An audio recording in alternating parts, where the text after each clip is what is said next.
দিগন্ত বিস্তৃত মাঠের চারিদিকে হলুদের সমারোহ, এ যেন প্রকৃতির এক জীবন্ত ক্যানভাস।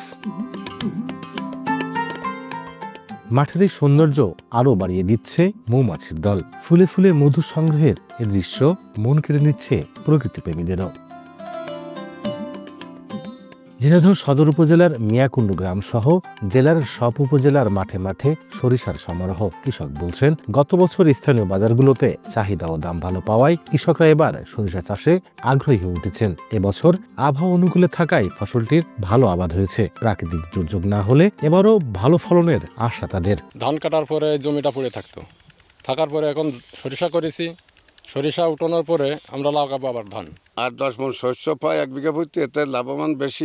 বছরের থেকে আশা করছি এবার দাম ভালো পাবো। এদিকে আবাদ বৃদ্ধি ও ফলন ভালো পেতে কৃষি বিভাগের পক্ষ থেকে কৃষকদের দেয়া হচ্ছে প্রণোদনা সহ প্রযুক্তিগত নানা পরামর্শ। বাড়ি সরিষা 14টা 75 দিনের ভিতরেই ঘরে তোলা যায় এবং বাড়ি সরিষা 9 যেটা, এটা আপনার 80 দিনের ভিতরেই ঘরে তোলা যায়।